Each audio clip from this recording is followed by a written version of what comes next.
बिहार विधानसभा चुनाव में अपना करिश्मा ना दिखा पाने वाले प्रशांत किशोर अब नई रणनीति बनाने में जुट चुके हैं।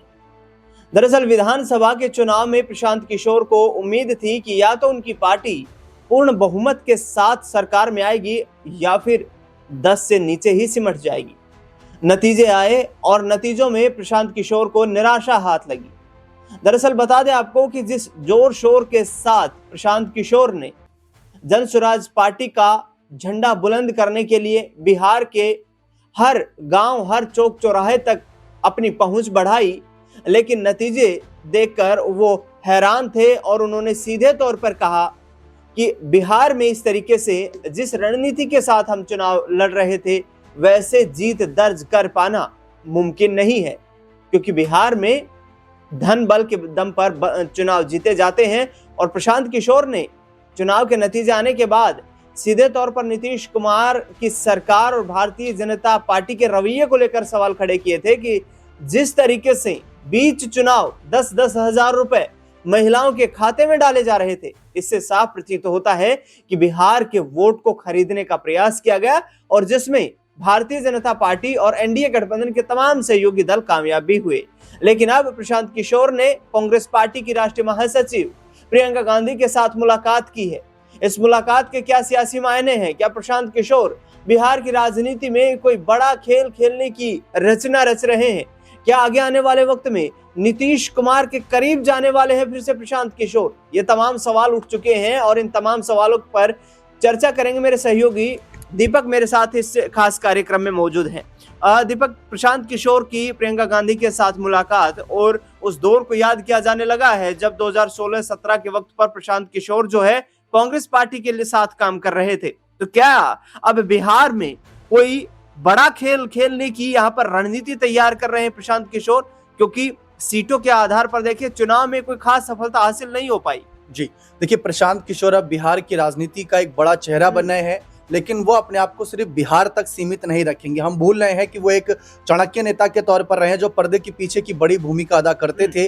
कई चुनावों में कई पार्टियों को जीत दिलाने के लिए उन्होंने एक खाका तैयार किया था जिसके तहत उन्होंने उन पार्टियों को जीत भी दिलाई। चाहे पंजाब की ही बात करें, एक समय कांग्रेस के साथ मिलकर 2017 का समय नहीं भूला जा सकता, अमरिंदर सिंह का समय जो वहां पर एक अलग ही कांग्रेस के लिए नजारा बनना था और उसी के चलते प्रशांत किशोर को वहां से हवा मिलने भी शुरू हुई थी। और 2014 के वक्त भी जब मोदी जी की सत्ता आई थी तब भी इन्होंने बहुत सुर्खियां बटोरी थी, लेकिन अब 2025 में इन्होंने अपना जो नाता है पूरी तरीके से बिहार से जोड़ा और इन्होंने हार के बाद भी जो बातें रखी थी कि मैं बिहार में फिर से काम करूंगा। जब बहुत से लोगों ने कहा कि आपने ही कहा था कि अगर आप चुनाव हार जाएंगे तो आप राजनीति छोड़ देंगे, तो इन्होंने कहा कि मैं ऐसे कौन से पद पर हूं जिससे इस्तीफा दे दूं, मैं किसी पद पर नहीं हूं तो मैं इस्तीफा किस पद से दूं। ये बात कहते हुए इन्होंने राजनीति से संन्यास लेने वाले बयान से पूरी तरीके से पलटी मार दी। और फिलहाल जब पलटी शब्द का प्रयोग किया है तो पलटी शब्द चाचा नीतीश पर एकदम फिट बैठती है। अब आप भी सवाल उठा रहे हैं कि क्या नीतीश कुमार के साथ मिलकर कोई रणनीति बनाएंगे? देखिए, उसमें तो मुझे लगता है काफी देरी हो चुकी है, क्योंकि कांग्रेस के पास सिर्फ 6 विधायक हैं और तेजस्वी यादव का भी आप हार के बाद का एक नजरिया देख रहे होंगे कि बिल्कुल खामोश है, मायूस नजर आ रहे हैं।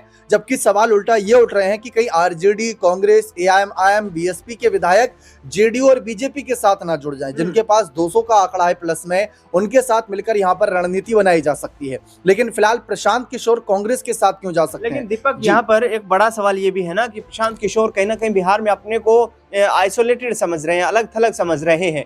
तो क्या इंडिया गठबंधन में कांग्रेस के मार्फत वो शामिल होकर आरजेडी को टक्कर दे सकते हैं कि भाई एक बेदाग छवि का चेहरा प्रशांत किशोर यदि कांग्रेस पार्टी के साथ जुड़ता है तो एक जो लगातार कांग्रेस पार्टी का जो वोट बैंक उनके साथ कोर वोट बैंक रहा है उसका फायदा मिले और प्रशांत किशोर कांग्रेस पार्टी के साथ ही एक बड़े राजनेता के तौर पर बिहार में उभरकर सामने आए। देखिए, कांग्रेस पार्टी ने इस बार प्रदेश अध्यक्ष के रूप में, प्रभारी के रूप में यहाँ पर कह सकते हैं कि कृष्णा लावुर को आय किया और प्रदेश अध्यक्ष के पद के लिए दलित नेता राजेश राम को आय किया था। दोनों ही का दाव यहाँ पर गलत साबित हुआ। कन्हैया कुमार तो बिल्कुल भी नजर नहीं आया। प्रशांत किशोर की बात करें तो युवा नेता है और 30 की अगर हम बिहार चुनाव की बात करें जो होंगे 5 साल बाद, उसमें हम युवाओं की ही पकड़ देखेंगे, जिसमें चिराग पासवान, प्रशांत किशोर, तेजस्वी यादव, सम्राट चौधरी और हो सकता है कि नीतीश कुमार भी अपने बेटे या फिर पार्टी में से ही किसी युवा नेता को आए कर दें। तो युवाओं की लड़ाई रहेगी। ऐसे में कांग्रेस भी एक चेहरे की तलाश में रहेगी।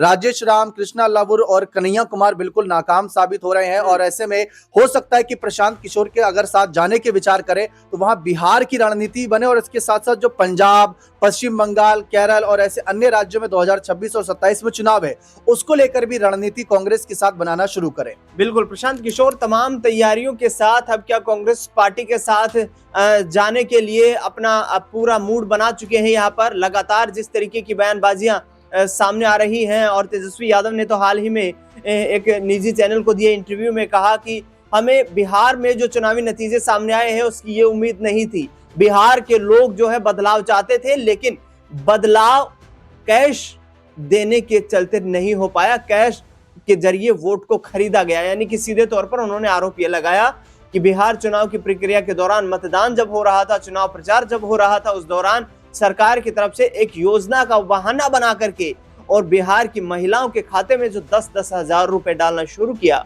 वो बिहार के विधानसभा चुनाव में एनडीए की वापसी का एक बड़ा टर्निंग पॉइंट साबित हुआ। देखना दिलचस्प होगा कि प्रशांत किशोर किस तरीके से अब रणनीति बनाते हुए नजर आते हैं। इस खास रिपोर्ट में फिलहाल इतना है।